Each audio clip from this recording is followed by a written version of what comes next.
तो देखिए इस वीडियो में हम डिस्कस करने वाले हैं कि अपना कल्चर मीडिया क्या होता है। तो अपन पढ़ रहे थे microbiology B pharma third semester. तो उसके जो अपन माइक्रोबायोलॉजी के जो इसके पहले के जो टॉपिक हैं यूनिट 1 के, उसको अपन डिस्कस कर चुके हैं। अगर आपने अभी तक वो नहीं देखे तो जाओ, आपको डिस्क्रिप्शन में आपको लिंक दी गई है, तो वहाँ से आप जो है प्लेलिस्ट को आप चेक कर सकते हो। तो चलिए स्टार्ट करते हैं कि अपना कल्चर मीडिया क्या होता है। तो देखो अपने सिलेबस में दिया गया है कि nutritional requirement of culture media and raw material use in culture media, ऐसे दिया गया है। तो अपन को देखो ये सब पढ़ने से पहले अपन को पढ़ना पड़ेगा कि कल्चर मीडिया होता क्या है और इसका जो क्या यूज है, अपन किस तरह से इसका जो फार्मेसी में अपन उपयोग करते हैं, या बोलो तो इसकी फार्मेसी में क्या क्या इसकी एप्लीकेशन है, सिग्निफिकेंस है, वो सब जो अपन इस वीडियो में देखेंगे। साथ ही साथ जो कल्चर मीडिया के जो डिफरेंट टाइप के क्लासिफिकेशन है, ठीक है, डिफरेंट वेस पर, तो उन सभी को भी अपन इस वीडियो में अपन डिस्कस करेंगे। तो इजी सा टॉपिक है, तो चलिए स्टार्ट करते हैं कि अपना कल्चर मीडिया क्या होता है। तो सबसे पहले देखो अपन जो है अगर इन शब्दों को तोड़ते हैं तो देखो दो शब्द अपन को निकल के आते हैं, एक है कल्चर और दूसरा है मीडिया। देखो कल्चर शब्द का अपन सिंपल सी शब्दों में कहें तो कल्चर, देखो आपने ऐसा सुना होगा कि आप खेती करते हो तो उसको भी बोलते हो कल्चर करते हैं। तो अपन जैसे देखा है जब अपन खेती करते हैं तो अपन या गेहूँ रहता है या कोई अदर जो भी रहता है, ठीक, उन सबको अपन क्या कहते हैं, खेतों में पहले अपन उसको डाल देते हैं। तो डाल देने के बाद क्या होता है, उसमें बहुत सा टाइम बाद उसमें जो ग्रो हो जाते हैं, तो उसी को अपन क्या कहते हैं, कल्चर कहते हैं। इसी तरह यहाँ पर अपन माइक्रोबायोलॉजी पढ़ रहे हैं, तो यहाँ पर जो माइक्रो ऑर्गेनिज्म को ग्रो करते हैं। तो कल्चर का मतलब क्या होगा है, इसमें अपन माइक्रो ऑर्गेनिज्म है जिनको अपन क्या कहते हैं, ग्रो करते हैं, किसमें, लैब में, है ना। तो यहाँ पर देखो माइक्रो ऑर्गेनिज्म को ग्रो करना है तो अपन लैब में ही ग्रो करवाएंगे ना। और मीडिया क्या है, देखो एक ऐसा मीडिया होता है, एक अपन ऐसा सिस्टम तैयार करते हैं, ठीक है, जिसमें जो है अपन जो माइक्रो ऑर्गेनिज्म को अपन ग्रो करवाने वाले हैं, उनको खाने के लिए, देखो खाने के लिए भोजन भी तो होना चाहिए ना। जैसे कि अपन जब अपन खेत में जो अपन गेहूं में को अपन क्या करते हैं, ग्रो करवाते हैं, तो उसमें भी देखा होगा अपन उसको बहुत सारे खाद डालते हैं, गोबर का खाद भी डालते हैं, यूरिया डिफरेंट टाइप का डालते हैं, पानी भी देते हैं। तो ये सब क्या रहती है, उसकी इंग्रेडिएंट रहती हैं, बोले तो उसकी रिक्वायरमेंट रहती है, ठीक है। वैसे ही जो माइक्रो ऑर्गेनिज्म को जो भी इंग्रेडिएंट ठीक है रिक्वायर्ड रहता है, वो सारे के सारे जितने भी रिक्वायर्ड रहते हैं उनको अपन मीडिया में अपन रख देते हैं, या बोले तो एक साथ रख देते हैं, तो उसी को अपन मीडिया बोलते हैं। और उसी में जब अपन जो है माइक्रो ऑर्गेनिज्म को ग्रो करते हैं तो उसे क्या कहते हैं, अपन कल्चर मीडिया कहते हैं। तो अपन सिंपल से अगर भाषा में कहना चाहें तो अपन इसे कल्चर मीडिया की डेफिनेशन क्या लिख सकते हैं कि अपना जो कल्चर मीडिया क्या होता है, कल्चर मीडिया क्या होता है, कम्बिनेशन होता है किसका, इंग्रेडिएंट का, या इंग्रेडिएंट बोलें या फिर उसको अपन न्यूट्रिएंट्स बोल सकते हैं, ठीक है, जो क्या करते हैं, जो माइक्रो ऑर्गेनिज्म रहते हैं उनकी ग्रोथ में क्या करते हैं, सपोर्ट करते हैं। सपोर्ट करने का मतलब उनकी ग्रोथ में हेल्प करते हैं, उनकी ग्रोथ को बढ़ाते हैं, है ना। तो उन सभी को जो कॉम्बिनेशन होता है वो क्या होता है, कल्चर मीडिया होता है। किसका कॉम्बिनेशन, जो न्यूट्रिएंट्स हैं, इंग्रेडिएंट है, उनका कॉम्बिनेशन। या अब यहाँ पर देखो अपन दूसरी भाषा में कहना चाहें तो कल्चर मीडिया क्या है, ठीक है, एक वो फूड मटेरियल है, या फूड मटेरियल बोले या उसी को अपन या सब्सटेंस बोले, पदार्थ बोले, जो क्या रहते हैं, रिक्वायर्ड रहते हैं किसके लिए, जो अपने माइक्रो ऑर्गेनिज्म रहते हैं उनकी ग्रोथ के लिए, किसमें, इन वाइट्रो टेक्निक में, ठीक है। अब यहाँ पर बात आती है इन वाइट्रो। तो अगर अपन देखो सिंपल से शब्दों में अपन देखें तो देखो दो तरह की टेक्निक यूज होती हैं, एक होती है इन वाइट्रो, एक होती है इन विवो। देखो और भी टेक्निक है, लेकिन जो है मेनली यूज होने वाली टेक्निक होती है इन वाइट्रो, इन विवो। तो अपन को समझना होगा कि इन वाइट्रो टेक्निक होती क्या है। तो देखो इन वाइट्रो टेक्निक वो टेक्निक होती है जो बॉडी के आउटसाइड होती है, मतलब बॉडी के बाहर जो टेक्निक होती है वो क्या होती है, इन विट्रो होती है, और जो बॉडी के अंदर होती है वो होती है इन विवो। अब सिंपल सी बात है कि अपन को जब माइक्रो ऑर्गेनिज्म को ग्रो करवाना है तो अपन बॉडी के बाहर ही तो ग्रो करवाएंगे। जैसे कि अगर आप प्रैक्टिकल में भी कर रहे होगे तो वहाँ पर भी आपने कल्चर मीडिया ग्रो किए होंगे, है ना, एगर मैगर यूज करके और अपने कल्चर मीडिया बनाया होगा। तो वहाँ पर सब क्या करते हैं, लैब में करते हैं, तो बॉडी के बाहर ही तो करते हैं ना। तो इसलिए क्या है कि इन वाइट्रो टेक्निक है। इसके बाद अपन देखें तो कल्चर मीडिया का क्या यूज है, क्या बोले तो कल्चर मीडिया की क्या एप्लीकेशन है, क्या सिग्निफिकेंस है ना। तो कल्चर मीडिया के बहुत सारे जो पर्पस हैं अपन कल्चर मीडिया के बनाते हैं, तो इसके बहुत सारे जो पर्पस हैं, तो वो कौन कौन से पर्पस है, सबसे पहले वो अपन देखते हैं। तो सबसे पहला जो यूज है वो क्या आता है, सबसे पहले जो अपन माइक्रो ऑर्गेनिज्म है, अगर उनकी प्रॉपर्टी को अपन की स्टडी करना है, ठीक है, उसकी अपन प्रॉपर्टी जानना है कि माइक्रो ऑर्गेनिज्म क्या होते हैं, किस तरह के होते हैं, है ना। तो उन सभी की जो स्टडी के लिए अपन कल्चर मीडिया का यूज करते हैं। साथ ही साथ जो बहुत सारे जो बायोलॉजिकल प्रोडक्ट रहते हैं, जैसे कि वैक्सीन हो गया, ठीक है, एंटीजेन हो गया और टॉक्सॉइड हो गया, ठीक है, इन सभी को बनाने में भी जो अपन कल्चर मीडिया का क्या करते हैं, उपयोग करते हैं। इसी के साथ साथ क्या होता है कि जो इन्फेक्शन रहता है, ठीक है, इन्फेक्शन रहता है, ठीक है, उनको आइडेंटिफाई करने में, है ना, क्योंकि जो क्लिनिकल सैंपल्स रहता है उससे अपन इन्फेक्शन को आइडेंटिफाई कर लेते हैं।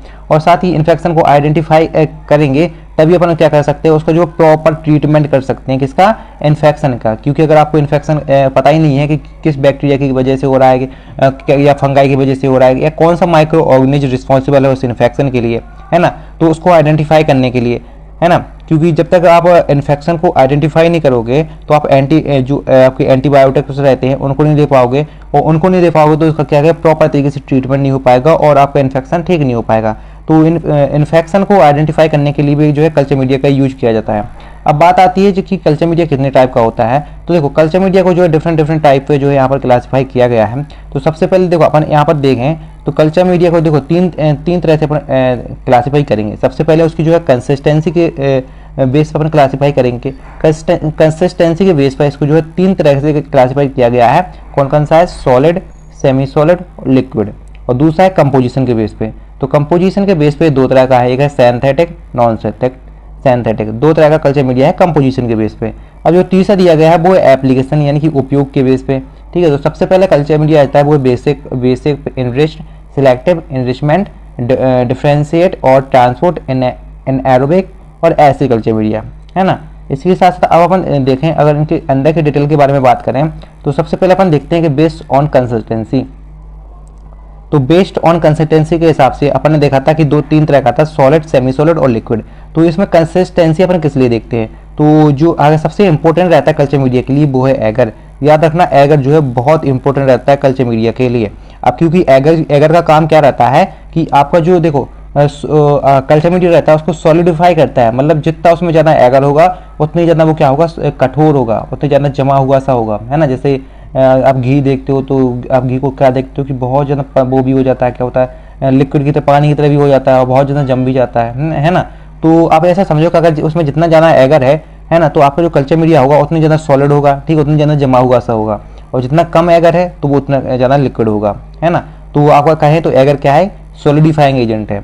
बेसिकली सॉलिडिफाइंग एजेंट क्या है, जो आपका जो कल्चर मीडिया रहता है उसको क्या कहता है, सॉलिड बनाता है। सॉलिडिफाइंग मतलब एजेंट, मतलब जो सॉलिड बनाता है ना।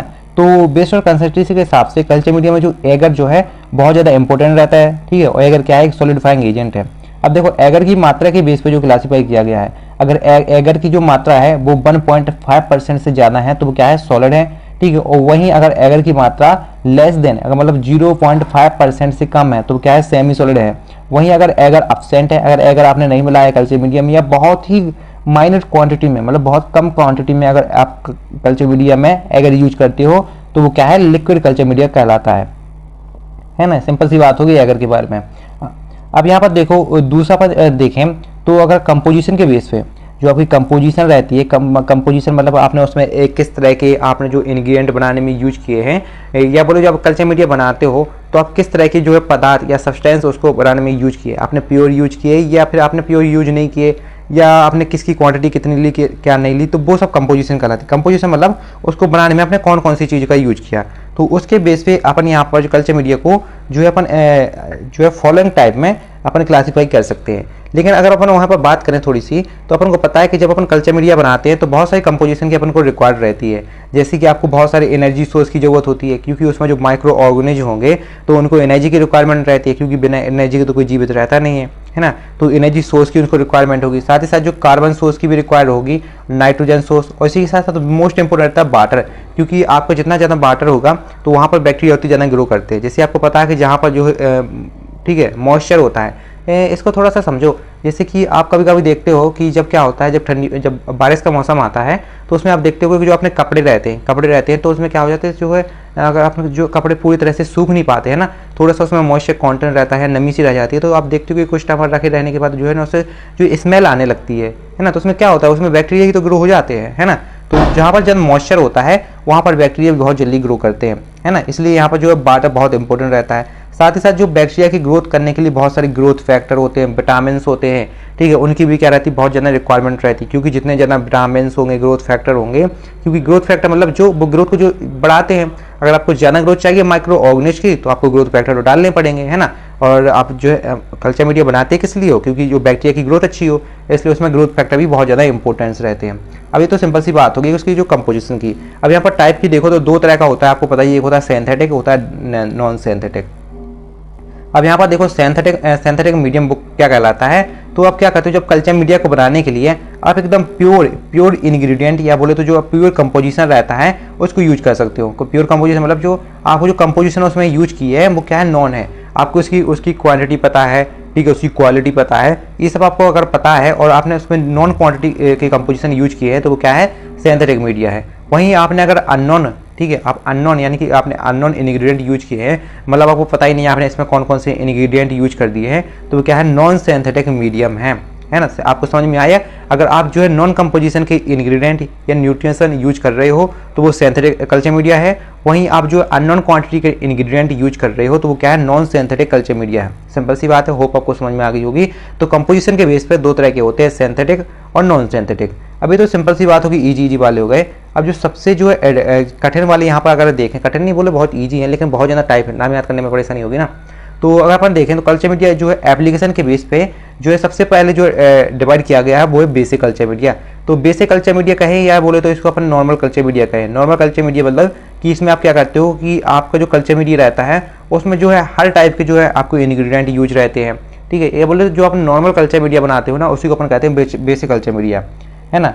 इसमें आप क्या देखोगे कि आपको जितने भी जो कल्चर मीडिया में जो माइक्रो ऑर्गेनिज रहते हैं उनकी ग्रोथ के लिए जितने भी इसेंशियल एलिमेंट रहते हैं, ठीक है, वो सारे के सारे क्या रहते हैं, प्रेजेंट रहते हैं, है ना।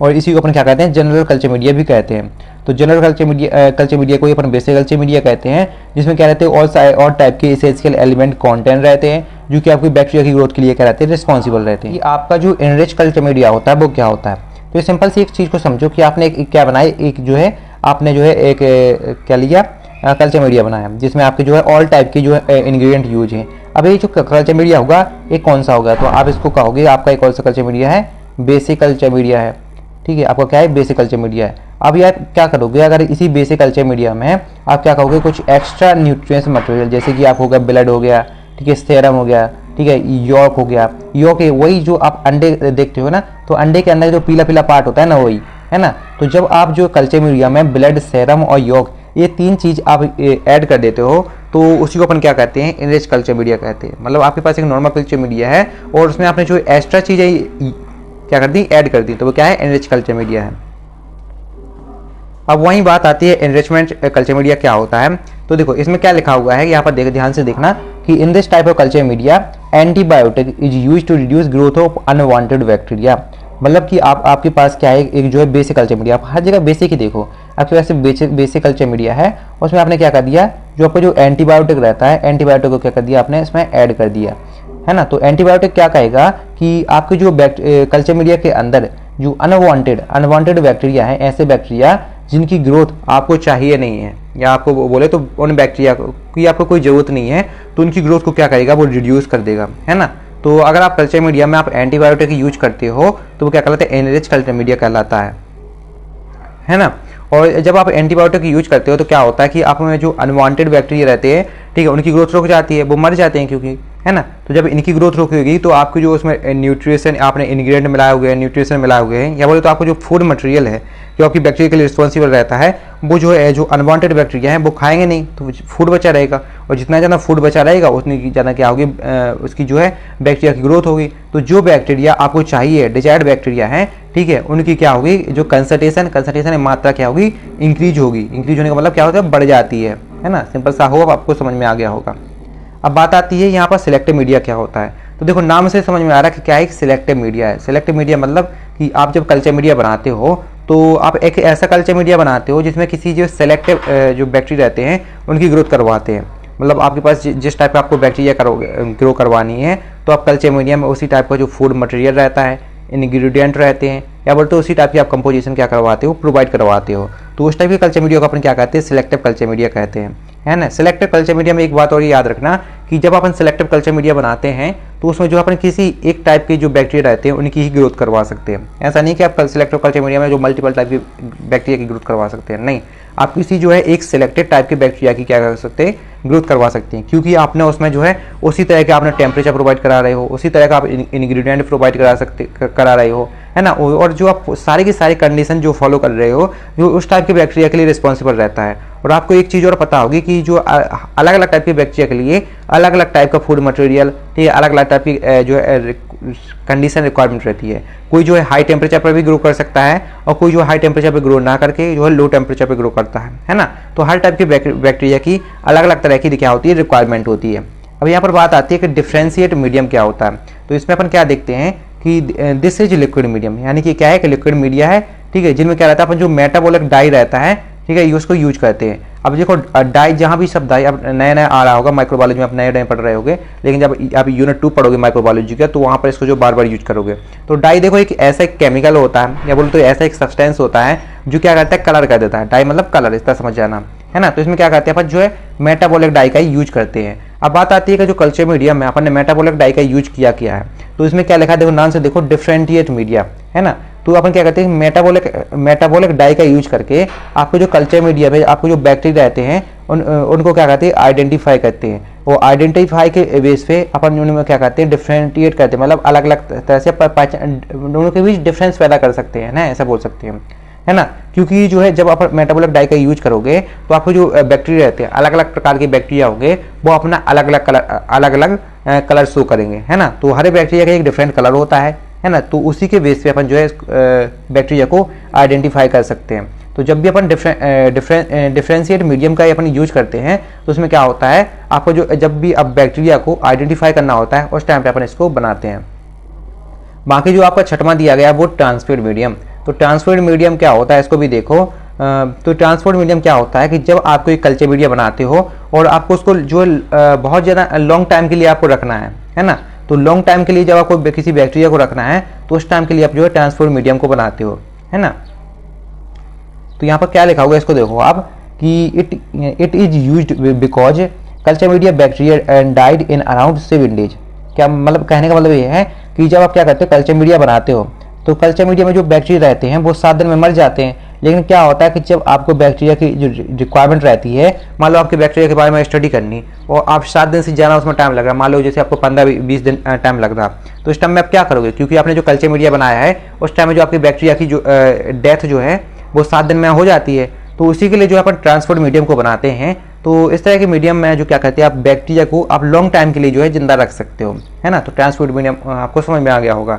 बाकी अब बात आती है जो है एनएरोबिक मीडियम क्या होता है। तो देखो नाम से समझ में आ रहा है कि एनएरोबिक क्या होता है ना। तो इस टाइप के मीडियम में अपन क्या करते हैं, एनएरोबिक मीडियम में आप क्या करते हैं, जो ऑक्सीजन को प्रोवाइड ना करा के क्या करते हैं अपन, ऑक्सीजन को ग्रोथ के लिए प्रोवाइड ना करा के इसमें अपन क्या करते हैं, बैक्टीरिया की ग्रोथ के लिए कार्बन डाइऑक्साइड को प्रोवाइड कराते हैं। तो यहाँ पर लिखा हुआ है कि anaerobic bacteria is Dooj bacteria which not grow in the presence of oxygen, यानी कि वो बैक्टीरिया जो ऑक्सीजन की प्रेजेंस में ग्रो नहीं हो सकते हैं, ठीक है, उनके लिए अपन क्या करते हैं कि एनएरोबिक कल्चर मीडिया का अपन यूज करते हैं, ठीक है। और इसमें अपन क्या करते हैं, जैसे कि देखो यहाँ पर लिखा हुआ है कि हेमन रहता है, हेमन एंड विटामिन रहता है, वो क्या होते हैं, इसके मेन सोर्स होते हैं एनर्जी का, है ना। जब अपन क्या करते हैं कि इसको बनाते हैं, किसको, एनएरोबिक कल्चर मीडिया को, तो उसमें आपका जो हेमिन रहता है और विटामिन के रहता है, विटामिन के ये क्या होता है, मेन सोर्स होता है एनर्जी का, है ना। इसमें जो बैक्टीरिया होते हैं उनके लिए।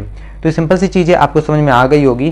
तो यहाँ पर कल्चर मीडिया अपना खत्म होता है और अगली वीडियो में अपन डिस्कस करेंगे nutrition requirement of culture media, है ना। तब तक के लिए बाय बाय, मिलते हैं कल एक नई वीडियो के लिए। चैनल को कर लेना सब्सक्राइब, वीडियो कर देना लाइक, टाटा बाय बाय।